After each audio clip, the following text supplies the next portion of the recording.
శామ్స్ audio books మనసైన కథలకు స్వాగతం.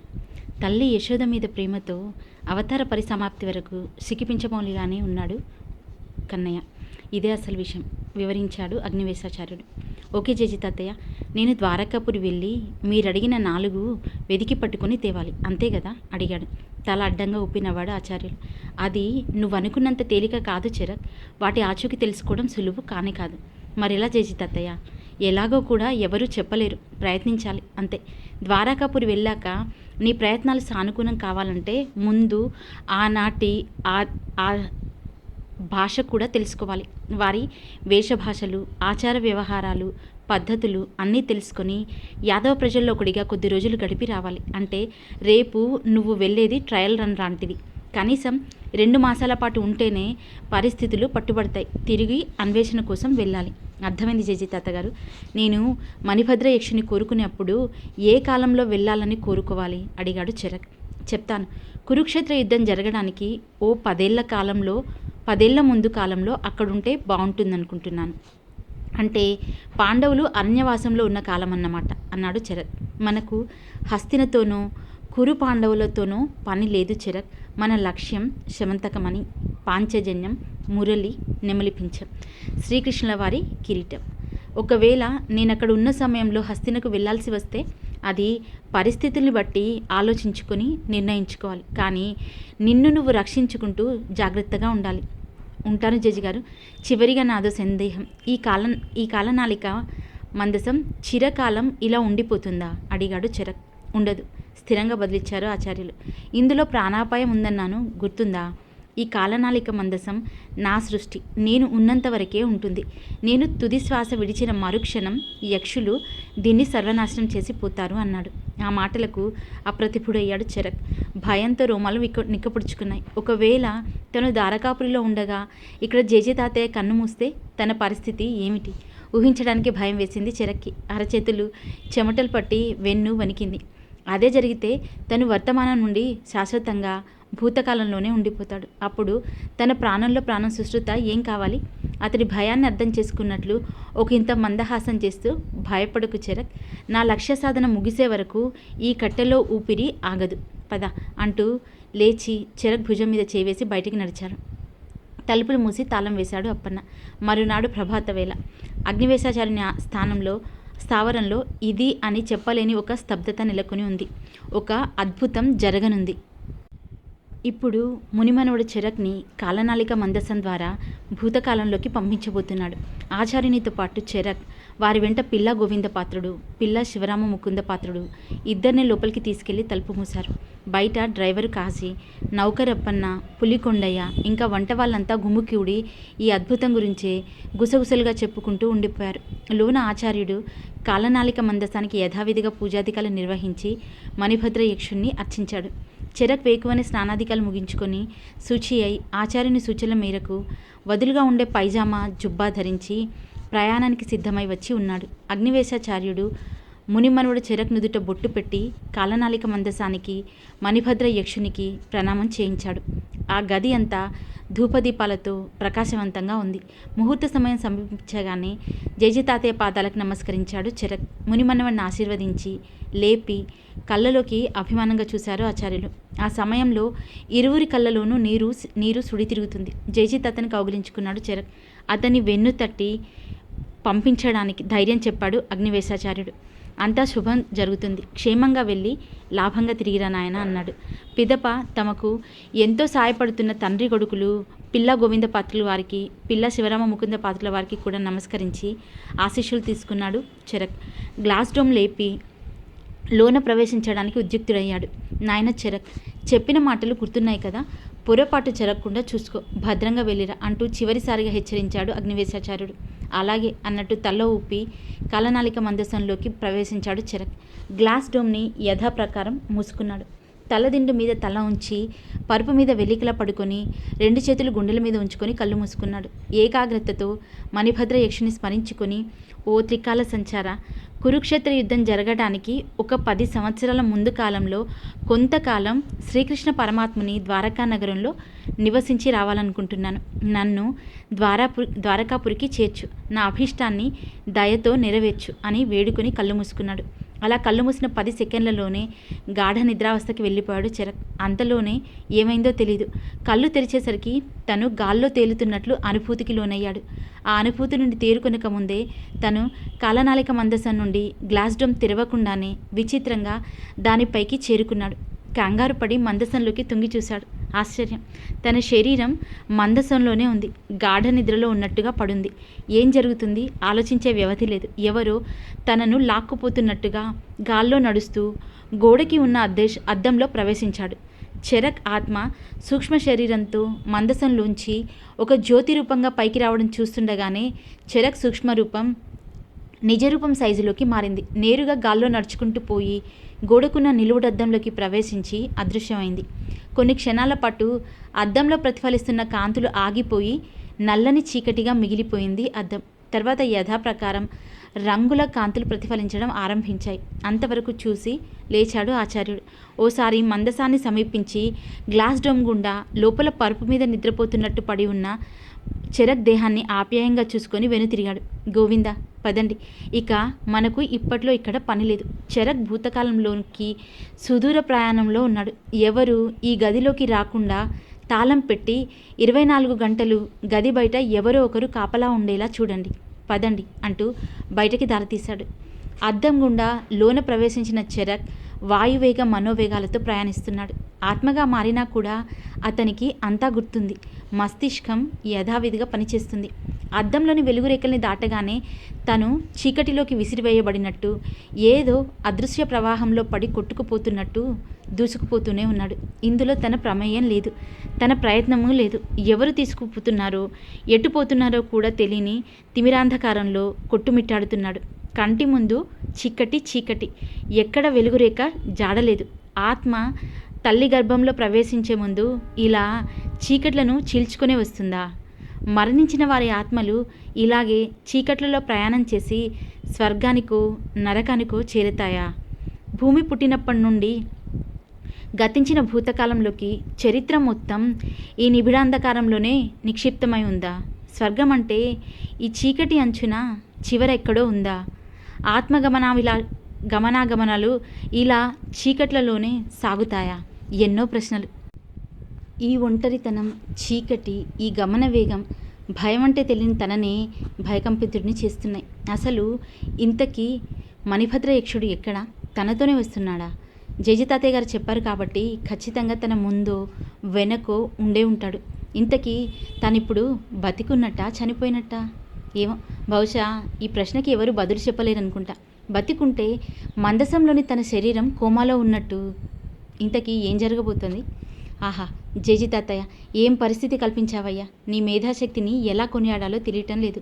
ఎక్కడి హైదరాబాదు, ఎక్కడి మున్నలూరి వారి అగ్రహారం, ఎక్కడి కోరుకొండ. హైదరాబాద్లో హాయిగా ఉద్యోగం చేసుకుంటూ ప్రేమించి పెళ్లి చేసుకున్న సుశ్రుతితో హాయిగా సుఖంగా కాపురం చేసుకోకుండా నన్ను ఇలా పంపించావే. నేను నిజంగానే ద్వారకాపురి చేరగలనా? తిరిగి నా శరీరంలోకి ప్రవేశించి మీ అందరినీ చూడగలనా? నా ప్రాణంలో ప్రాణమైన సుశ్రుతను పొందగలనా? చరక్ ఆలోచనలు ఓ కొలిక్కి రాలేదు. ఎంత సమయం గడిచిందో తెలీదు. అంతలో వెలుగురేఖ చెమ్మక్మంటూ అతడి కళ్ళను తాకింది. ఉత్కంఠభరితుడై కళ్ళు చించుకొని ఆ వెలుగురేఖ దిశగా వీక్షించసాగాడు. ఆలోచనలు చెదిరిపోయాయి. ధ్యాస ఆ వెలుగురేఖ మీద పడింది. చాలా వేగంగా దగ్గరవుతుంది. అనేక వెలుగురేఖలుగా మారుతుంది. అది దగ్గరయ్యే కొద్దీ చరక్ కళ్ళు మగతగా మూతలు పడసాగాయి. ఆ వెలుగును చూడలేకపోతున్నాయి. అమిత వేగంతో ఆ వెలుగు వైపు వెళ్ళిపోతున్నాడు. మగతగా కళ్ళు మూతలు పడిపోయాయి. తర్వాత ఏం జరిగిందో తెలియదు. కొంతసేపటికి తను ఎక్కడో దబ్బున నేలమీది పచ్చికలో పడ్డం మాత్రం గుర్తుంది. అంతే. చరక్కి స్పృహ తెలిసేసరికి సూర్యుడు నడిమింట ఉన్నాడు. చెట్ల గుబురు కొమ్మల మధ్యన దోబూచులాడుతున్నాడు. అసలేం జరిగింది? తను ఎక్కడున్నాడు? ఏమీ అర్థం కావడం లేదు. తన పేరేమిటి? ఊరేమిటి? ఇది ఏ ప్రాంతం? ఎక్కడికి వచ్చాడు? మానసిక సంఘర్షణలో కొట్టుమిట్టాడుతూ లేచి నిలబడి పరిసరాల్ని గమనించాడు. చుట్టూ అనేక వృక్షజాతులు, లతలు, పొదలు కనిపిస్తున్నాయి. తన వెనుకే దిగువన ఒక వాగు ప్రవహిస్తుంది. ఎగువన వాగు నుంచి గొల్లపడుచులు కొందరు కడవలతో నీరు తీసుకొని పోతున్నారు. సమీపంలో ఎక్కడో పిల్లలు ఆడుకుంటున్నట్టు వారి అరుపులు, కేకలు వినిపిస్తున్నాయి. గాలివాటున మృదుమధురమైన మురళీనాదం ఒకటి చెవులకి అమృతంలా సోకి మనస్సును పరవశింపచేస్తుంది. దాంతో పాటుగా మరో పక్క నుంచి గోవుల అంబారావాలు, మెడలో గంటల సద్దు వినవస్తుంది. ఆలోచించే కొద్దీ ఒకటొకటిగా గుర్తొస్తున్నాయి. తన పేరు చెరక్. అవును, చెరక్ నామధేయం తనది. తన జేజితాత గారు అగ్నివేశాచార్యుల వారు. తను కలియుగం 5131 సంవత్సరం వాడు. కలియుగం క్రీస్తు జననం తర్వాత 2013 నుంచి వచ్చినవాడు. తనకు వివాహమైంది. తన భార్య సుశ్రుత. తను సాఫ్ట్వేర్ ఇంజనీర్.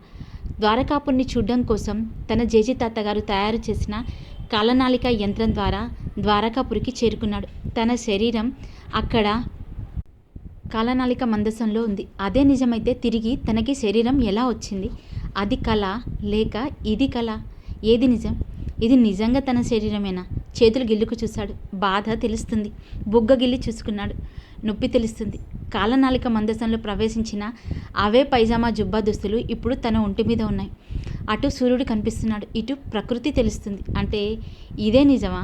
అదంతా కళ, సుదీర్ఘమైన కళ అన్నాడా? ఇంతకీ ఇది ద్వాపరయుగమా కలియుగమా?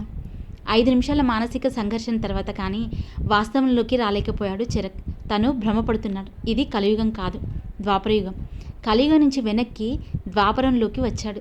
తన జేజితాత గారి ఆశయం నెరవేర్చే ప్రయత్నంలో భాగంగా ఇక్కడికి వచ్చాడు. తనకి అదే శాశ్వతం, కానీ ఇది కాదు. ఇంతకీ తను మణిభద్రయక్షుని ద్వారకాపురికి చేర్చమని కోరుకుంటే ఎటుగాని చోటుకు చేర్చాడేమిటి?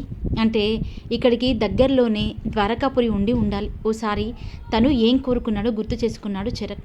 ఓ త్రికాల సంచార, కురుక్షేత్ర యుద్ధం జరగడానికి ఓ 10 సంవత్సరాల ముందు కాలంలో చెరక్ అనే నేను కొంతకాలం శ్రీకృష్ణ పరమాత్ముని ద్వారకా నగరంలో నివసించి రావాలనుకుంటున్నాను. నన్ను ద్వారకాపురికి చేర్చమని కోరుకున్నాడు. కాబట్టి ద్వారక పొలిమేరల్లో ఎక్కడికో తెచ్చి తనను పడేశాడు. అదే ద్వారకాపురంలోకి చేర్చమంటే తీసుకొచ్చి నగర మధ్యంలో ఏ 10 మంది పౌరుల మధ్యలోనూ పడేసి ఉండేవాడు. అలా జరిగుంటే తను చాలా ఇబ్బందులు పడేవాడు. ఇప్పుడు తన కర్తవ్యం ఏమిటి? ద్వారక ఎటు ఉందో ఎవరినన్నా అడిగి తెలుసుకొని అటు సాగిపోవాలి. తను ఉదయం కదా ప్రయాణం ఆరంభించాడు. ఇప్పుడు మిట్ట మధ్యాహ్నం భోజనం వేళగా ఉంది. ఆకలి ఆరంభించక ముందే ఏదైనా సురక్షిత ప్రాంతానికి చేరుకోవాలి. అంతకన్నా ముందు ఇక్కడి మనుషుల్ని ఓసారి గమనించాలి. చేతికందిన చక్కగా పండిన జామ పండు ఒకటి కోసుకొని తింటూ తనున్న ఎత్తు ప్రదేశం నుండి ఏటవాలుగా దిగుతూ వాగు తీరం చేరుకొని తీరం నుండి చెట్ల మాటుగా కాస్త ముందుకు నడిచాడు. అక్కడికి దగ్గరలోని చెట్ల నీడన ఆడుకుంటున్న కొందరు గోపబాలురు కనిపిస్తున్నారు. వారి మాటలు స్పష్టంగా వినిపిస్తున్నాయి. ఒక పొదమాటున చేరి నిశితంగా గమనించాడు. చాలా ఆరోగ్యంగా, బలంగా, దృఢంగా ఉన్నారు బాలులందరూ. చిన్నపిల్లాడి నుంచి బాగా ఎదిగిన వారి వరకు అంతా మోకాలి వరకు పంచెకట్టులో ఉన్నారు. చేతులు లేని అంగీ ధరించారు. దానికి ఎడం పక్క కట్టుకోవడానికి 3 చోట్ల తాళ్ళున్నాయి. కొందరు అంగీ ధరించలేదు. వారిలో ప్రతి ఒక్కరి చెవులకు దిద్దులు, కుడికాలికి తోడ కనపడుతుంది. ముఖ్యంగా వారి హెయిర్ స్టైల్. కొందరు జుత్తుని పెంచి లాగి వెనక ముడి వేసుకున్నారు. కొందరు గుండి కొట్టి కుడిమితో ఉన్నారు. కొందరు పిలక బాగా పెంచి పిలక చివర మందార పువ్వు వేలాడగట్టారు. వాళ్ళలో కొందరు కర్రాబిల్లాడుతున్నారు. కొందరు ఏనుగు తొండంకాయలు. ఇవి 2 అడుగుల పొడవున గట్టిగా కత్తుల్లా ఉంటాయి. వీటిని ఉత్తుత్తి కత్తిసాము ఆట ఆడుకుంటున్నారు. మరికొందరు ఒంటికాలితో దూకుడు ఆటలో ఉన్నారు. ఇలా వారంతా ఆటల రంధిలో ఉండి పరిసరాల్ని పట్టించుకునే స్థితిలో లేరు. పావుగంట గమనించిన తర్వాత వారి పామర భాషలో కొన్ని పదాలు మాత్రం అర్థమయ్యాయి. అది దేవనాగరి, గుజరాతీ, మరికొన్ని అర్థం తెలియని పదాలు కలగలిసిన భాష. వారు ముందుకెళ్ళి వివరాలు అడగాలనుంది చెరక్కి. కానీ సంకోచం కదలనీయడం లేదు. అందుకు ప్రధాన కారణాలు 2. ఒకటి దుస్తులు, రెండోది జుత్తు. నీట్గా క్రాఫ్ట్ చేయించుకొని ఉన్నాడతను. దేశాచారాలు విదేశీయుల్ని ఇట్టే పట్టించేస్తాయి. ఏం చేయాలి? ఆలోచిస్తున్న చెరక్కి అదృష్టమా అన్నట్టు ఒక గొల్ల పిల్లవాడు కొట్టిన బిల్ల గింగిరాలు తిరుగుతూ ఎగిరి వచ్చి చెరకున్న పొదకి సమీపంలో పడింది. దానికోసం ఓ 12 ఏళ్ల బాలుడు అటు పరిగెత్తుకొచ్చాడు. తల మాత్రం పొద వెనుక నుంచి బయటపెట్టి ఆ కుర్రాన్ని చూశాడు చెరక్. వంగి బిల్ల తీసుకుంటూ ఆ బాలుడు అప్పుడు గమనించాడు చెరక్ని. ఆశ్చర్యంతో అతడి కళ్ళు విశాలమయ్యాయి. ఎవరు నీవు? ఇచ్చట ఏం చేయిచుంటివి? అడిగాడు. అతడి భావం అర్థమవుతుంది, భాష అర్థం కావడం లేదు. అయినా ప్రయత్నించి చూద్దామని నేను స్నానానికి దిగితే నా దుస్తులు నీట కొట్టుకుపోయాయి, బయటికి రాలేను అన్నాడు. అచ్చమైన దేవనాగరి గుజరాతీ కలబగలిపిన మాటలు ఆ బాలుడికి కొంత అర్థమయ్యాయి. జాలిగా చూశాడు. అమ్మయ్య అనుకున్నాడు. అయ్యో పాపం, నీ వద్ద దుస్తులు లేవా అడిగాడు.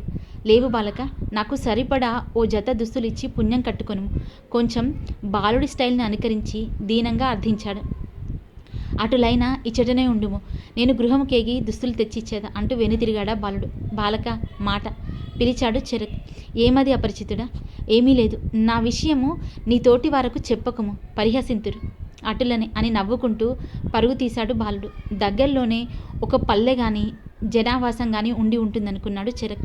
చెప్పినట్టే కొద్ది సమయంలోనే ఆ బాలకుడు చెరక్ వద్దకొచ్చాడు.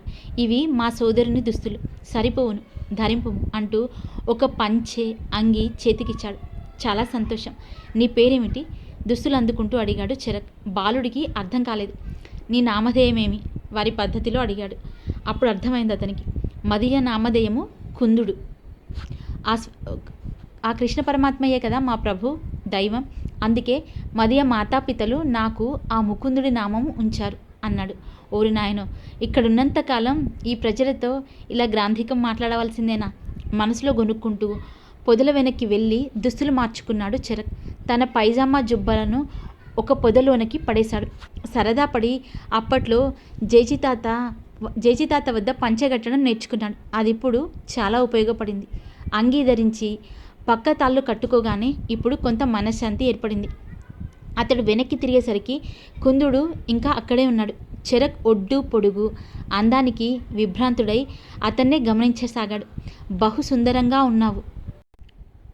ఈ దుస్తులు నీకు సరిపోయినవి. నిన్ను అన్న అని పిలవచ్చునా అడిగాడు కుందుడు. పిలు తమ్ముడు, నీ వనరించిన ఉపకారము మరువలేనిది అన్నాడు చెరక్. నీ నామధేయమేమి అడిగాడు కుందుడు. నన్ను చెరక్ అందురు. చెరక్? అవును, చెరక్. చెరక్, బహు చిత్రంగా ఉన్నది నీ నామధేయం. ఎచట నుండి వచ్చితివి? పరదేశిని. ఇచ్చట పని కొరకు వచ్చి తిని. మా వలే నీ చెవులకు దిద్దులు లేవేవి? నీ జుత్తు అసహ్యంగా అలా కత్తిరించుకున్నావెందులకు? మీ దేశంలో మాలా జుత్తు పెంచుకోరా? కత్తిరించుకొనుట మా ఆచారము. మీ ఆచారమునిచట పరిహసింతురు. ఈ చిరువస్త్రము తలకు చుట్టుకొనుము అంటూ తన భుజాన తుండుగుడ్డను తీసి ఇచ్చాడు కుందుడు. ఇది ఒకందుకు మంచిదేలే అనుకుంటూ తుండు తలకి చుట్టుకున్నాడు చెరక్. ఇద్దరూ పొదలమాటు నుండి ఆరు బయటకు వచ్చారు. కుందా పిలిచాడు చెరక్. చెప్పన్నా, వేరేమైనా కావాలినా అడిగాడు కుందుడు. ఏమీ వలదు తమ్ముడు, నీవెచ్చట ఉందువు. ఈ బాలురందరూ ఎచ్చటివారు? అదో ఆ చెట్ల గుబురు వెనుక పల్లయే మా నివాసము. మేము ఆ పల్లెవాసులం అన్నాడు కుందుడు. అటులన మీ పల్లె నుండి ద్వారకాపురి ఏ దిశనందున్నది అడిగాడు చెరక్. భానుడు అస్తమించు దిశ అందుంది అన్నాడు. పశ్చిమ దిశలో ఉందన్నట్టుగా చెరక్ గ్రహించాడు. అయినా స్థిరపరచుకోవడానికి పశ్చిమ దిశ అందా అడిగాడు. దానికి తెలీదనకుండా అవుననే సమాధానం ఇచ్చాడు కుందుడు. అటులైన ద్వారకకు మీ పల్లె ఏ దిశయందున్నది తిరిగి అడిగాడు చెరక్. ప్రాగ్దిశయందు. ఇది కూడా తెలియదా నవ్వాడు కుందుడు. ప్రాగ్దిశ అనగా తూర్పు దిక్కు. ఇంకను నీకు అవగతం కాలేదా? ద్వారకాపురి నుండి హస్తినకు పోవు రాజమార్గానికి దవ్వులనే కలదు మా పల్లె. ఇంతకు నీవు ద్వారకకు పోవుచున్నావా? ద్వారక నుండి వచ్చుచున్నావా? సందేహం వలదు బాలక, ద్వారకకు పోవుచుంటిని. రాజమార్గము చేరుటకు మార్గము చెప్పుము, పోయి వచ్చేదా. అన్నా, భోజనం వేళ అయినది, మా పల్లెకు రమ్ము. మా ఇంట ఆతిథ్యం స్వీకరించి ఒకంత సేద తీరి సాయం సమయంన బయలుదేరుదుము రమ్ము అంటూ చేయి పట్టుకున్నాడు కుందుడు. కాదనలేకపోయాడు చెరక్. తనకి ఆకలి బాధ తెలుస్తుంది. ఇద్దరు అక్కడికి దగ్గరలోనే పల్లెకు నడక ఆరంభించారు. ద్వారకాపురి విశేషంలో ఏమి కుందా? శ్రీకృష్ణుల వారు బలరాముల వారు క్షేమమే కదా. ఏదో ఒకటి అడగాలి కాబట్టి యథాలాపంగా అడిగాడు చెరక్. ఒకరి మాటలు ఒకరికి సగమే అర్థమవుతున్నాయి. అయినా వారి సంభాషణకు అవి అడ్డం కావడం లేదు. చెరక్ ప్రశ్న విని సగర్వంగా చూశాడు కుందుడు. ఏమంటివి అన్న? క్షేమములా? సాక్షాత్తు ఆ వైకుంఠవాసుడే మా శ్రీకృష్ణుల వారు, వారి అన్న బలరామ ప్రభువులు. వారి క్షేమములకి కొరవా? ఇక విశేషములందువా? వచ్చు పున్నమి నాటి నుండి శ్రీకృష్ణ వారి జన్మతిథి అష్టమి వరకు 9 రోజులు మా ద్వారకలో వసంతోత్సవాలు వైభవంగా జరుగుచున్నవి. చూచి తీరవలే అన్నాడు. అంటే వసంతోత్సవాలు దగ్గర పడుతున్నాయన్నమాట. సరైన సమయంలోనే తను ఇక్కడికి చేరుకోగలిగాడు. ఆ సమయంలో బలరామకృష్ణుల్ని, ఇతర యోధులని ఎందరినో చూడవచ్చు. ఇంతకన్నా అదృష్టం వేరే ఉంటుందా? కుందుడు ఉండే పల్లె చాలా చిన్నది. ఇల్లు తలో చోట విసిరేసినట్టుగా ఉన్నాయి. ప్రతి ఇంటి చుట్టూ సుమారు ఎకరం ఖాళీ స్థలం ఉండడమే అందుకు కారణం.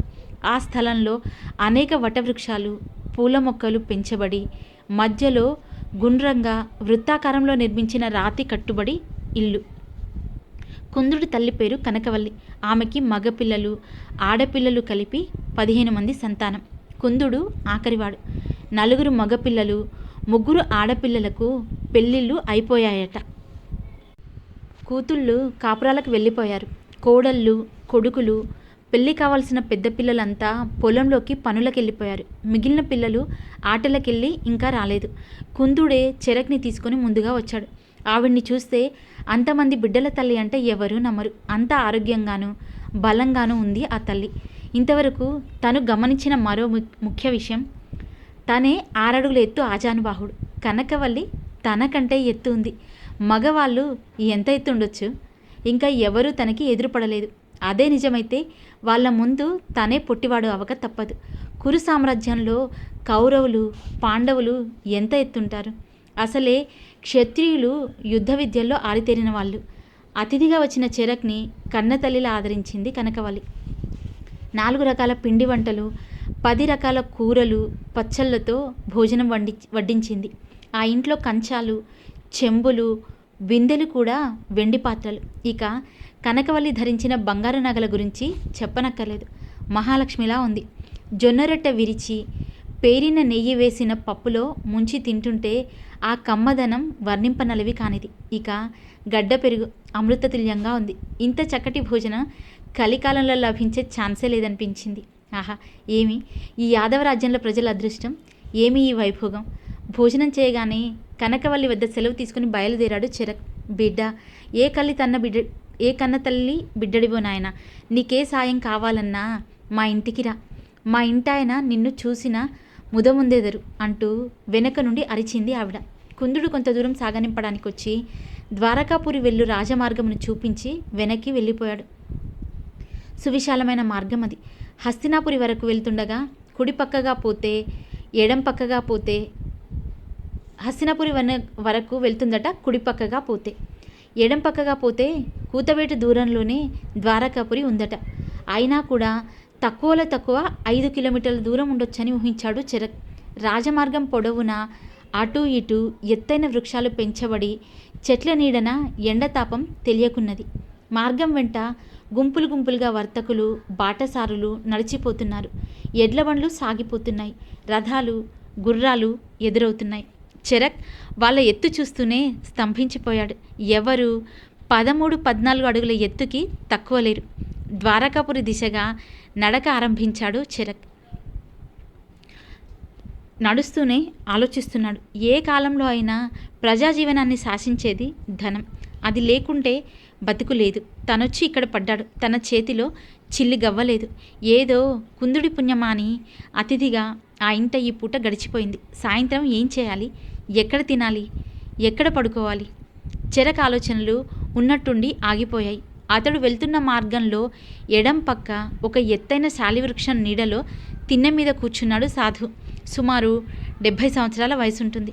జుత్తు జడలు కట్టి, గడ్డం మీసాలు పెరిగి, నుదుట విభూది రేఖలు, కావి పంచె కట్టుకొని విగ్రహంలా కూర్చొనున్నాడు.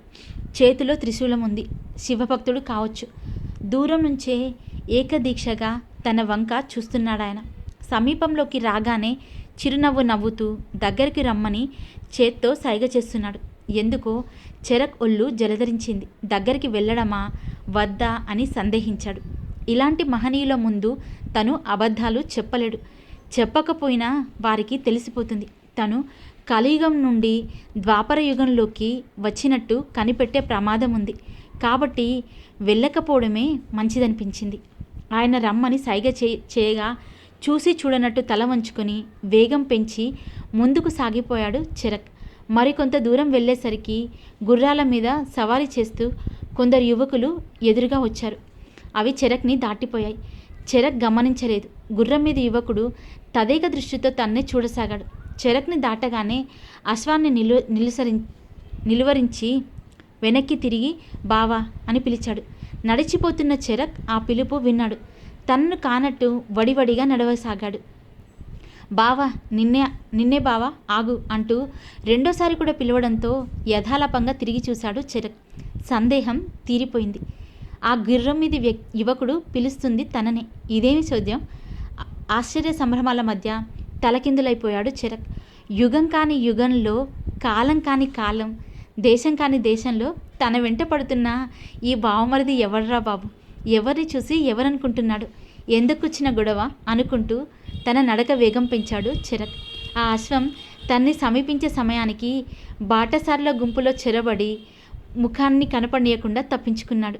ఆ యువకుడు బాటసార్ల గుంపు దగ్గరికి గుర్రాన్ని పరిగెత్తించి చెరక్ని గానక వచ్చిన దానిలోనే వెనక్కి పోకుండా తిరిగి తన అశ్వాన్ని ద్వారకాపురి దిశగా పరిగెత్తించాడు. ఆ అశ్వం కనుమరుగవగానే తేలిగ్గా ఊపిరి తీసుకుంటూ బాటసార్ల గుంపులోంచి బయటకి వచ్చి నడక వేగం పెంచాడు చెరక్. అదిగో ద్వారక, ఆలమందలవిగో. గయోపాఖ్యానం నాటకం నుంచి పద్యాన్ని గుర్తు చేసుకుంటూ స్తబ్దుడై ఉన్న చోటనే అలా నిలబడిపోయాడు చెరక్. అక్కడికి ద్వారక కనిపిస్తుంది. దారికి ఇరువైపులా మందలుగా పచ్చికలో రెస్ట్ తీసుకుంటున్న ఆలమందలు కనిపిస్తున్నాయి. ఏ ఆవును చూసినా, ఏ గోవును చూసినా ఆరోగ్యంతో అందంగా మిసమిసలాడుతున్నాయి. ఒక్కో గోవు ఒక కామధేనువులా అలరారుతున్నాయి. సముద్ర తీరానికి సుమారు మైలు దూరంలో ఒక చోట 4 రహదారుల కూడలి ఉంది. అక్కడికి చేరుకోగానే ఒక్కసారిగా కళ్ళ ముందు సాకారమైన ద్వారకాపురిని గాంచి ఒడలు పులకరించాయి. కళ్ళ వెంట ఆనంద బాష్పాలు పొంగుతుండగా దేవదేవుణ్ణి తలుచుకుని ద్వారకాపురికి నమస్కరిస్తూ అలానే నిలబడిపోయాడు చెరక్. అతడి మస్తిష్కంలో అనేక ఆలోచనలు సుడులు తిరుగుతున్నాయి. అప్పటికి పొద్దు పడమటకి వాలింది. సమయం సాయంత్రం 3 గంటలు కావచ్చు. దినకరుని ఎండ ద్వారకాపురిలోని గోపురాల మీద, మణిమయ బంగారు తొడుగుల మీద ప్రతిఫలించి కనులకి మిరుమిట్లు గొలుపుతూ ఒక సూర్యుడు అస్తమయానికి పోతుంటే మరో సూర్యుడు ఉదయిస్తున్నాడా అనే భ్రమ కలిగిస్తుంది. అద్భుతమైన ఆ దృశ్యాన్ని చూస్తూ చెరక్ మనసు సంతోషంతో ఉరుకలు వేస్తుంది. అగ్నివేశాచార్యుడు గుర్తుకొస్తున్నాడు. ఏ మానవుడు కలలో కూడా చూడలేని ద్వాపర కాలాన్ని, ద్వారకాపురిని, ఆలమందల్ని, నాటి మనుషుల్ని, వాహనాల్ని నా కట్టెదుట నిలిపినావే. ఆహా, జేజీ తాతయ్య, ఎంత అదృష్టాన్ని కల్పించావయ్యా నాకు. నీవు ఎంత గొప్పవాడివి. ఆ విశ్వామిత్ర మహర్షి త్రిశంకు మహారాజు కోసం త్రిశంకు స్వర్గాన్ని నిర్మిస్తే నువ్వు నా కోసం ద్వాపర యుగాన్నే తిరిగి కళ్ళ ముందుకు తెచ్చావు. ధన్యుణ్ణి తాతయ్య. ఈ పుణ్యభూమిలో కాలు మోపిన నా పూర్వజన్మ సుకృతం ఎంత గొప్పది. ఓహోహో, ఏమి ఈ మహాద్భుతము. జేజీ తాతయ్య ఇంతవరకే ద్వారకా నగర పొలిమేరకి ద్వారకను వీక్షించి వెనక్కి వచ్చుంటాడు. కానీ తాను ద్వారకా నగరంలోకి ప్రవేశించబోతున్నాడు. అదృష్టం అంటే తనదే గదా.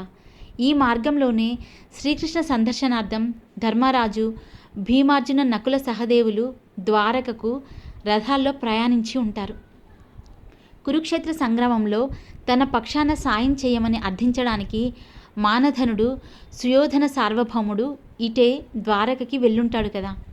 అర్జునుని భార్య సుభద్ర పెరిగి పెద్దయి పార్థుని వివాహమాడి వెడలినది ఈ నగరం నుంచే కదా. అంతేనా? కృష్ణ భగవానుడి గురుదేవుడు సాందీపుడు, కృష్ణుని సహాధ్యాయి, బాల్యమిత్రుడు అయిన కుచేలుడు ఆర్థిక సాయం ఆశించి కృష్ణ దర్శనార్థం నడిచి వచ్చినది ఈ నేల మీదే కదా. మహర్షులు, యోగులు, పురాణ ప్రసిద్ధ పురుషులు నడయాడిన మార్గంలో తానిప్పుడున్నాడు. కలియుగంలో ఏ మానవునికి దక్కని అదృష్టం తనకు దక్కింది. ఓ మాధవ, రుక్మిణీ వల్లభ, రాధా మానస చోర, లీలా మానుష వేషధారి, ఓ ముకుంద, ఓ పరమాత్మ, నీ అనుమతి లేకుండా కలియుగం నుంచి ద్వాపరయుగానికి వచ్చి నీ ద్వారకా నగరంలో ప్రవేశించబోతున్నాను తండ్రి. నా మీద ఆగ్రహింపక కనికరించు. ఇక్కడున్నన్ని రోజులు నీవే నాకు రక్ష. పాహి పాహిమాం అనుకుంటూ చేతులు జోడించి భక్తితో ద్వారకాపురికి నమస్కరించాడు చెరక్. బాటసార్లు ఎందరో వెళ్తున్నారు, వస్తున్నారు. ఎడ్ల బండ్లు, రథాలు కూడా ప్రయాణించాయి. రథాలకు, బండ్లకు కంచు, ఇత్తడి లోహాలు, లోహపు తొడుగులు, కనబడుతున్నాయి. ఇనుము, ఉక్కు సంబంధమైనవేవీ కనిపించలేదు. మరి కత్తులు, ఈటెలు, బాణాల వంటి ఆయుధాలని ఏ లోహంతో తయారు చేస్తారు? చీకటి పడకముందే ద్వారకలో ప్రవేశించాలన్న తలంపుతో తిరిగి నడక ఆరంభించాడు చెరక్. గాలి రివ్వున వీస్తుంది. సముద్ర గాలి క్షణానికో విధంగా ఉంటుంది. కెరటాల హోరు వినపడుతుంది. తీరం నుండి ద్వారక ఉన్న దీవికి చేర్చే మార్గం గీత గీసినట్టు నేరుగా కనబడుతోంది. గాలికి తలతుండి ఎగిరిపోకుండా బలంగా చుట్టుకున్నాడు. అది ఎగిరిపోతే తన గుట్టు బయటపడుతుంది. జుత్తు కత్తిరించుకున్న తనని వింతగా చూసి నవ్వుతారు, సందేహిస్తారు. కాబట్టి తుండు విషయంలో జాగ్రత్తలు పాటిస్తూ బాటసారులతో కలిసి మౌనంగా ముందుకు సాగాడు చెరక్. క్రమంగా తీరం దగ్గర పడుతుంది. ఎదురుగా ద్వారకకు తీరం నుండి అనుసంధానంగా నిర్మించబడిన విశాలమైన రాతి మార్గం చేరువవుతుంది. తను ఊహించినట్టు అది చిన్న మార్గమేమీ కాదు. 10 లారీలు ఒకేసారి పక్కనే పోగలిగినంత విశాల నిర్మాణం. సముద్రాన్ని రెండుగా చీలుస్తూ దీవి వరకు నిర్మించబడి ఉంది. దానికి ఎడం భాగంలో దూరంగా తీరంలో మత్స్యకారుల నివాస గృహాలు, వారి పడవలు గోచరిస్తున్నాయి. తాళ్ల మీద ఆరేసిన వలలు గాలికి ఎగురుతున్నాయి. కుడిపక్క అదే పెద్ద ఊరులాగా ఉంది. పొడవున అనేక గృహాలు, పెద్ద షెడ్లు దర్శనమిస్తున్నాయి. అక్కడ పడవలు, పెద్ద ఓడల తయారీ సాగుతుంది. కార్మికుల నివాసాలు అక్కడే ఉన్నాయి. అక్కడికింకా ఎగువన ఓడరేవు కనపడుతుంది. తీరంలో నిలిచిన ఓడలు, వాటి తెరచాపల్ని చూడగలుగుతున్నాడు చెరక్. దానికి అవతల గోమతి నది సముద్రంలో కలిసే సంగమ ప్రాంతం ఉండి ఉండాలి. ఈ విషయంలో ద్వారక మీద అనేక పరిశోధనలు చేసి ద్వారక నీట మునిగింది నిజమని ససాక్ష్యాలతో ప్రపంచానికి చాటిన ప్రొఫెసర్ షికారిపూర్ రంగనాథరావు గారిని అభినందించాలి. ఆయన చెప్పిన విషయాలు అనేకం తనిక్కడ చూస్తున్నాడు. అలాగే తీరం నుండి సముద్రం మీదికి బాట ఆరంభమైన చోట ఒక పక్కగా తీరంలో ఒక ఎత్తైన దేవాలయం దర్శనమిస్తుంది. అది ఎవరిదో అర్థం కాలేదు. అటు ఇటు చూసి ఒక వృద్ధుడి పక్కకు చేరాడు చెరక్. అయ్యా, ఆ కనబడు ఆలయము ఎవరిది? వారి భాషలోనే అడిగాడు. ఆ వృద్ధుడు చెరక్ని ఎగాదిగా చూశాడు. తొలిసారిగా ద్వారకకు వచ్చుచున్నావా? ప్రశ్నించాడు. అవును. పరదేశివా? అవును. నీ భాష సరిగా లేదేమి? చెప్పి తిని కదా, పరదేశిని. మీదే భాష? ఇది నా ప్రశ్నకు ప్రత్యుత్తరము కాదు. వృద్ధుడు నవ్వి భుజం తట్టాడు. తప్పుగా అనుకోవద్దులే యువకుడా, నాకు కాస్త చాదస్తం అధికం. ఆ ఆలయము సముద్రనారాయణుల వారిది. అడిగిన వెంటనే నగర నిర్మాణానికి సముద్రంలో స్థలం ఇచ్చిన ఉదారుడాయన. అందుకే మా కృష్ణ భగవానుడు ఆ సముద్రనారాయణునికి ఇచ్చట ఆలయం నిర్మించారు. నగర ప్రవేశానికి వెళ్ళేవారు ఆయనను దర్శించుకొని వెళ్ళుట ఇచ్చటి ఆచారం. కానీ అనేకులు పాటించుటలేదు. ద్వాపరం ముగిసి కలి ప్రవేశించు కాలం సమీపించుతున్నది కదా, మానవులందు ఇప్పటి నుండియే మార్పు కానవచ్చుచున్నది అంటూ మరోమారు నవ్వి తన దారిన ముందుకు పోయాడా వృద్ధుడు.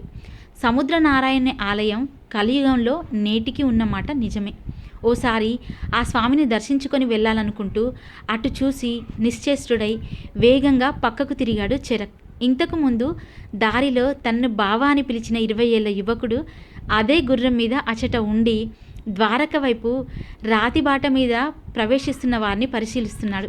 తను చాలదన్నట్టు మరో 2 యువకుల్ని తీసుకొచ్చాడు. వాళ్ళంతా అశ్వారూఢులై ఉన్నారు. చెరక్ గుండెలు దడదడలాడాయి. వాళ్ళ చేతుల్లో పడితే కొత్త చిక్కులు ఏమొస్తాయో తెలీదు. కనుచీకటి పడే వరకు అటు ఓడరేవు ప్రాంతంలో సంచరించి వస్తే మంచిదనుకుంటూ దారి మార్చి ఓడరేవు మార్గాన్ని పట్టాడు. మహాభారత కాలం నాటి దేశకాల పరిస్థితులు తెలియాలంటే ముందుగా నాటి దేశ నైసర్గిక స్వరూపం గురించి కొంత తెలుసుకోవాలి. సుమారు 5135 సంవత్సరాల క్రితం దేశ నైసర్గిక రూపం విశాలమైనది. ముఖ్యంగా దక్షిణ భారతదేశం కూడా ఉత్తర భారతంలాగే సువిశాలంగా వెడల్పు కలిగి ఉండేది. తూర్పు పడమరలకు కలియుగారంభకాలం తర్వాత ప్రకృతిలో చోటు చేసుకున్న పరిణామాల క్రమంలో బంగాళాఖాతంలో తరచూ ఏర్పడే తుఫాన్ల తాకిడికి దక్షిణ భారత తూర్పు తీర ప్రాంతమంతా కోతకు గురై తరిగిపోతూ సముద్రంలో కలిసిపోవడం వలన వెడల్పు తగ్గిపోయి నేడు మనం చూస్తున్న షేప్లో ఉంది. దీన్ని బలపరిచే ఒక అద్భుతమైన సాక్ష్యం కూడా ఉంది. మహాబలిపురం తీరంలోని గుడిపల్లవరాజుల శిల్ప సంపదకే కాదు, గుడికి ప్రసిద్ధి. ఈ గుడి ఏ కాలంలో ఎవరు కట్టారో దాని చరిత్ర ఏమిటో ఖచ్చితంగా చెప్పగలిగిన వాళ్ళు ఇప్పుడు లేరు. అతి ప్రాచీనమైన గుడి. లోన శివలింగం వంటి 6 అడుగుల రాతి స్తంభం మీద ఒకవైపు శివుడు, మరోవైపు కేశవుడు చెక్కబడి ఉంటారు. ఈ గుడిలో పూజలు జరగవు. పురాతన ఆలయంగా వచ్చి సందర్శించిపోతుంటారు సందర్శకులు. పూర్వం ఎప్పుడో కలియుగం ఆరంభమైన కొంతకాలం తర్వాత సముద్ర తీరం నుండి యోజనానికి ఒకటి చొప్పున అలాంటివి వరుసగా 7 గుళ్లను నిర్మించారట. 7వ గుడి కూడా సముద్రంలో మునిగినప్పుడు భూమిపైన పెను విపత్తు ఏర్పడుతుందని చెప్పారట. అదేవిధంగా కాల ప్రవాహంలో ఒక్కో గుడి సముద్రంలో మునిగిపోతూ 6 గుళ్ళు పోగా చిట్ట చివరి 7వ గుడి ఇప్పుడు మనం చూస్తున్న గుడి. ఈ గుడి కూడా 1989 దశకాల మధ్య 1980-90 దశకాల మధ్య నాటి వరకు సముద్రంలో కలిసిపోయే పరిస్థితికి చేరువైపోయింది. సముద్ర కెరటాలు గుడి రాళ్లను తాకి నీళ్లు లోన శివలింగం మీదకి చెదిరిపడేవి. పర్యాటకులు తడిసేవారు. గుడి కుంగిపోయే పరిస్థితి ఏర్పడింది. ప్రమాదం గ్రహించిన తమిళనాడు ప్రభుత్వం వెంటనే గుడికి ఎడంగా తీరం వెంట ఒక కాంక్రీట్ గోడను లేపి మట్టితో నింపి గుడిని మరమ్మతులతో బాగు చేయించగా ఇప్పుడు మనం చూస్తున్న మహాబలిపురం గుడి దర్శనమిస్తోంది. జలగర్భంలో మునిగిన 6 గుళ్ళు నేటికి ఉన్నాయని, సముద్రం ప్రశాంతంగా ఉన్నప్పుడు చేపల పడవల మీద పోతుంటే అవి కనిపిస్తుంటాయని జాలర్లు చెప్తుంటారు. కాబట్టి దక్షిణ భారతం కూడా ఆ కాలంలో విశాలమైన భూభాగాలతో అలరారేది.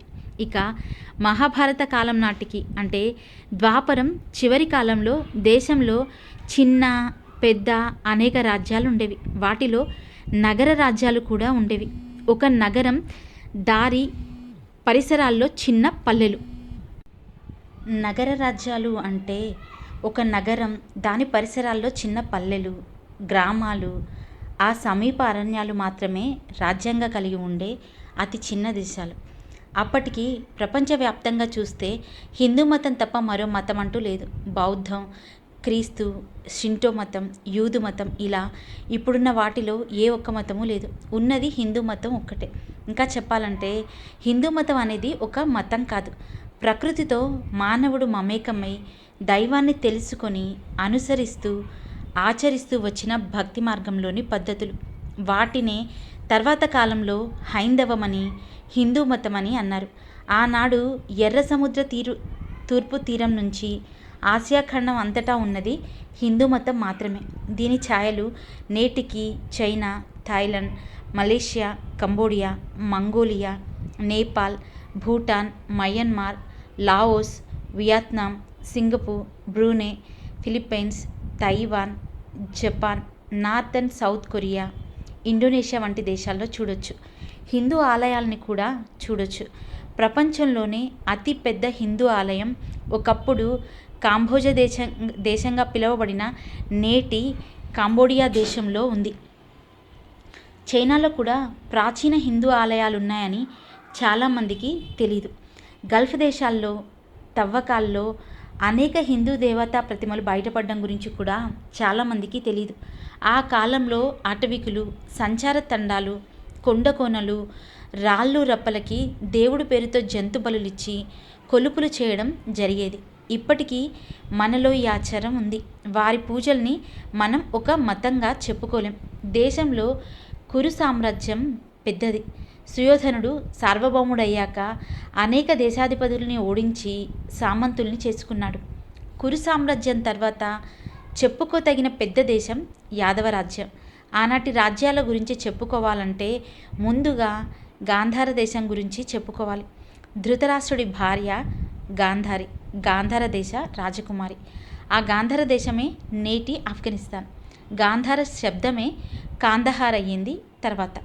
విదర్భ, నేటి అరుణాచల్ ప్రాంతమే విదర్భ దేశం. రుక్మిణీదేవి ఆ దేశ రాకుమారి.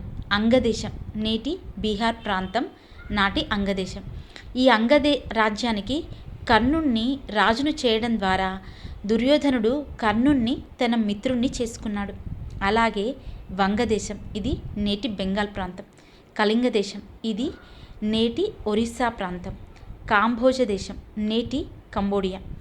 ఘూర్భర దేశం, ఇది నేటి బర్మా ప్రాంతం. నేపాల దేశం, నేటి నేపాల్. పాంచాల దేశం, ఇది పంజాబ్. ఇక మాలవ, చేది, మత్స్య, విరాట వంటి అనేక చిన్న దేశాలు ఉండేవి. తర్వాత కాలంలో మాలవ దేశం సామ్రాజ్యంగా విస్తరించింది. నాటికి అది చిన్న దేశమే. దక్షిణాదిన చెప్పుకోదగ్గ ఒక దేశం ఉండేది, అదే నేటి కేరళ ప్రాంతం. అప్పట్లో ఇది స్త్రీల రాజ్యం. అన్ని దేశాల్లోనూ పితృస్వామ్యం అమల్లో ఉంటే అక్కడ మాత్రం మాతృస్వామ్యం ఉండేది. ఈ ఆచారాన్ని ఇప్పటికీ కేరళలో చూడొచ్చు. పెత్తనమంతా తల్లిదే. తండ్రి బాధ్యత సంపాదించడం వరకే. ఆస్తిపాస్తులన్నీ తల్లి పేరునే ఉంటాయి. ఆడపిల్ల అత్తారింటికి వెళ్ళినట్టు కొడుకులు అత్తారిళ్ళకి వెళ్ళిపోతారు. ఆనాటి స్త్రీ సామ్రాజ్యానికి ప్రమీలా రాణి రాణిగా ఉండేది. ఆమె పురుషద్వేషి. హాయ్ అండి, నాకు ఇది చదువుతుంటే హిస్టరీ క్లాస్ గుర్తొచ్చింది. ఎన్ని పేర్లు ఎన్ని ఉన్నాయి. మేబీ అర్థం కాకపోతుండొచ్చు, బట్ ఇట్స్ ఓకే. ఒక స్టోరీ లాగా వినండి. Thank you.